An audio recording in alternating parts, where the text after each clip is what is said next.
Bueno, dicho todo esto, espero que hayan llegado hasta aquí sin aburrirse mucho. Lo que vamos a plantear es qué es lo que hay que hacer o qué es lo que les vamos a pedir para que realicen para este trabajo. Lo que vamos a necesitar o lo que vamos a solicitar es que trabajen un análisis de las diferentes dimensiones que estuvimos viendo. Hay un análisis que vamos a solicitar sobre el universo simbólico que está apelando a la dimensión connotativa, o sea, lo que los objetos hacen referencia y dicen más allá de lo que están diciendo de su propia funcionalidad o uso.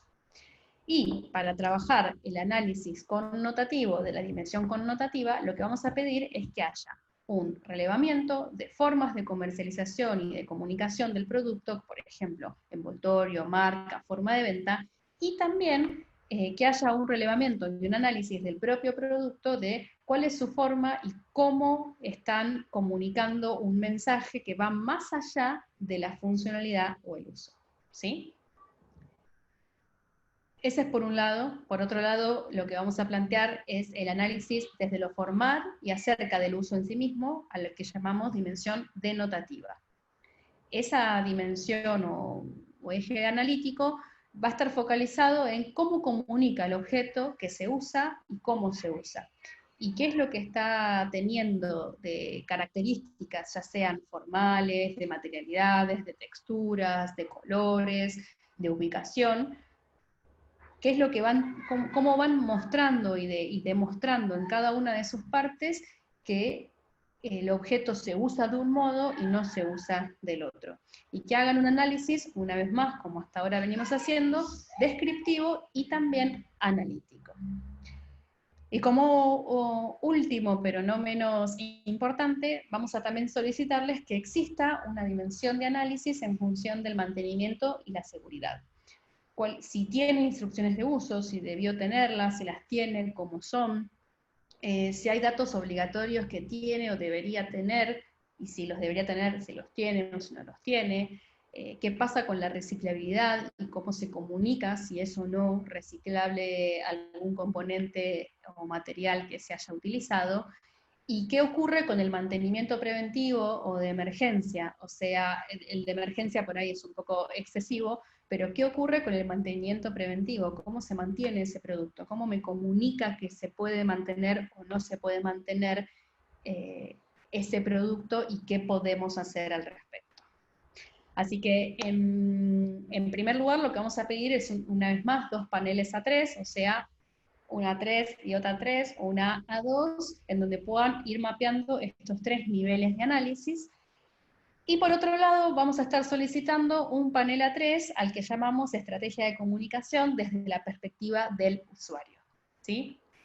Y este panel extra o panel A3 extra, lo que va a estar tratando de recolectar, y ahora les voy a mostrar algunos ejemplos, lo que va a estar tratando de recolectar es empíricamente cuáles son esos mensajes y cuál es esa estrategia de comunicación que va más allá del packaging y que tiene más que ver con los colores, las formas y a qué hago referencia, y debe estar relacionado con el mapa de empatía. ¿Por qué?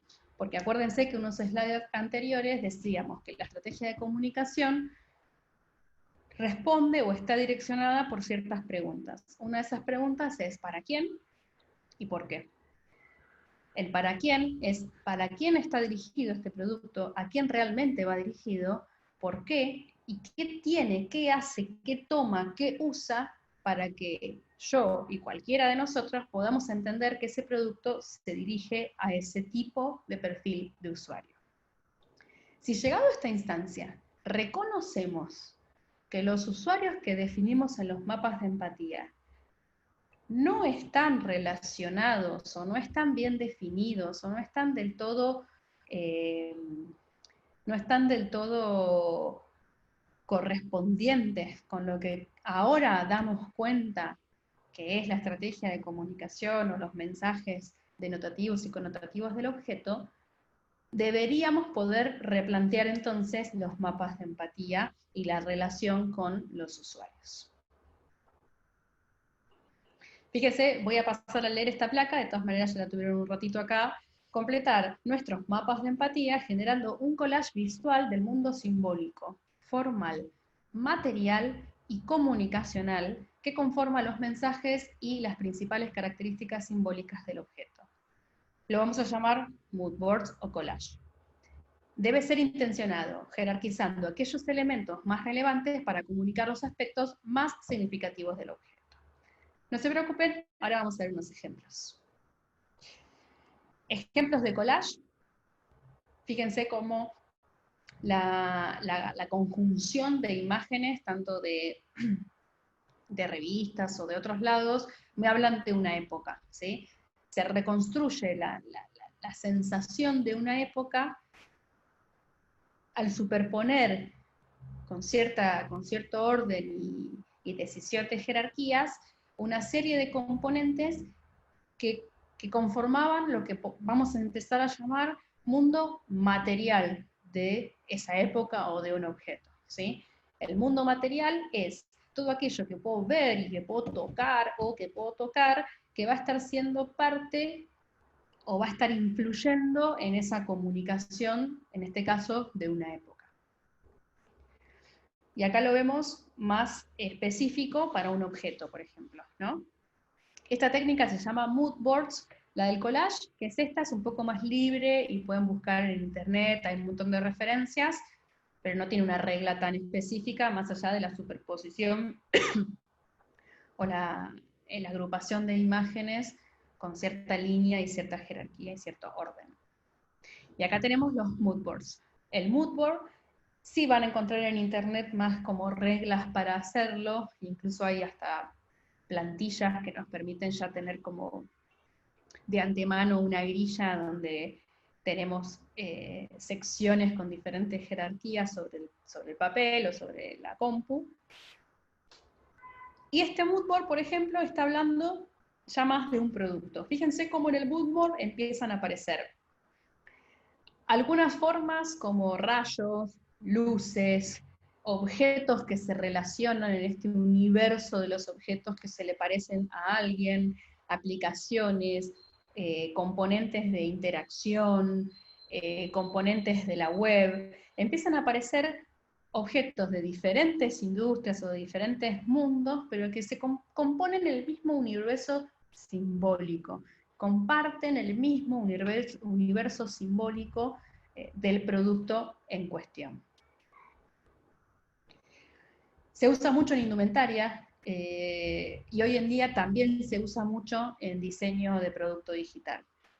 Pero en indumentaria, acá van a haber dos casos de la indumentaria y se usa muchísimo en diseño de interiores. Fíjense cómo en indumentaria empiezan a aparecer características. No sé de qué indumentaria estamos hablando. Fíjense que acá tampoco sé bien de qué objeto estamos hablando. Pero en ambos ejemplos, y en este caso el de la indumentaria, empezamos a reconocer elementos que después la indumentaria va a tener o tiene. Texturas, cortes, diagonales, utilización de los colores. En este caso, como es de indumentaria, tiene mucha la aparición de las personas y el modo en que usan la indumentaria. Justo mi carita está tapando esta parte. Fíjense como en este ejemplo aparecen también imágenes de la arquitectura, donde hacemos referencia con la indumentaria o con el objeto o producto que estemos diseñando. Y aquí tenemos ejemplos de el primer análisis. Fíjense que acá hay 2 a 3 así. Tenemos ejemplos del primer análisis que tiene que ver con las líneas de análisis que le hemos ido pidiendo. ¿Sí? Estos son ejemplos de sus compañeros del año pasado. De lo formal acerca del uso, el universo simbólico, el universo del mantenimiento y la seguridad. Fíjense cómo empiezan a aparecer ahora sí los objetos, la zonificación, la selección específica de partes del objeto que van a estar siendo elegidas para contar algo. Y todo el análisis tiene que estar determinado o direccionado por el eje de la comunicación. ¿Qué denota y qué connota? ¿Sí? Hay un universo del uso que es denotativo y hay un universo simbólico que es connotativo. cómo se conforma ese universo y qué aspectos lo conforman, qué es lo que hace a ese universo simbólico de los productos que nosotros hayamos decidido analizar.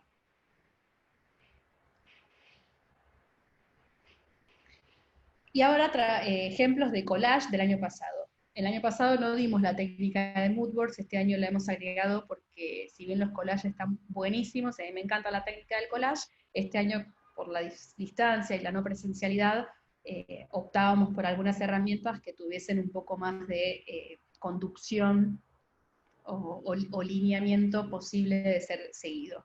El collage es más libre, mientras que el moodboard tiene así como unas características más específicas, lo van a ver representado en nuestras fichas, y si googlean moodboards va a aparecer un montón de información que les puede servir para realizarlos. Este es un collage, teníamos el año pasado la selección de un objeto que era valijas de viaje, y este es el collage que uno de sus compañeros del año pasado, o un grupo de compañeros, realizó sobre la valija en sí misma, ¿sí? Cómo esa valija representaba la diversidad, las personas, los viajes.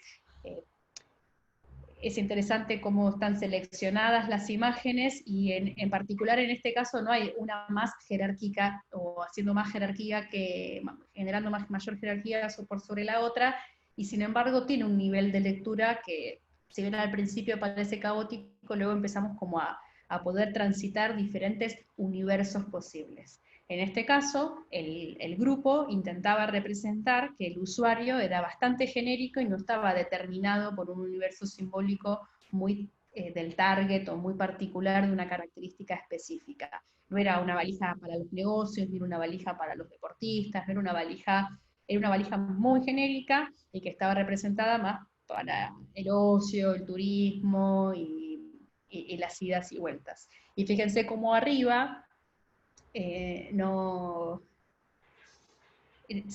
con gran, digamos, un poco tímido, pero con una gran posición, o una posición sobre lo que estaban queriendo comunicar, empieza a aparecer imágenes de dónde se compra esta valija, imágenes de la avenida Avellaneda, de situaciones de retiro, no solo de aviones, situaciones de traslados, situaciones de compra online, situaciones de seguridad, que están inmersas en este mundo material de este producto. Collage delante, año pasado, si mal no recuerdo.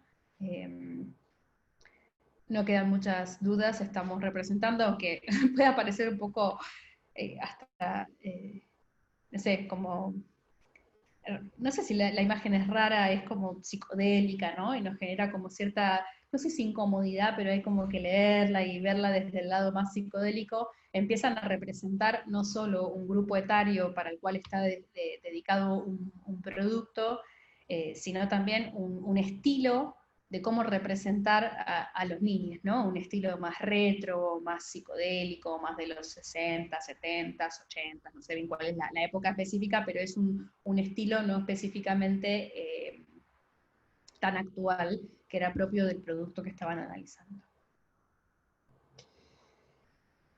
Otra manera de representar, por ejemplo, el mundo material de las valijas, ¿sí? El mundo material del producto o de la valija que estaban analizando. Acá vemos como esta diversidad empieza a aparecer también, diversidad de contextos, diversidad de usos, pero empieza a aparecer como una estética mucho más vintage y asociada como a los viajes a Europa, a los viajes de recorridos, las libretas, ¿no? Aparece solo la imagen del avión. Claramente estamos hablando de una valija que probablemente la encontremos mucho más en Ezeiza que en Retiro. Así que bueno, hice el intento con otro slide, pero me olvidé el gracias. Con esto estaríamos finalizando la teórica de hoy. Espero haber sido clara. Cualquier duda, consulta, nos vamos a seguir viendo en las clases, con el resto del equipo también. Así que cualquier duda o consulta nos las hacen llegar, o la vemos en la clase y seguimos trabajando. Así que bueno, por ahora eso es todo. Chao, chao.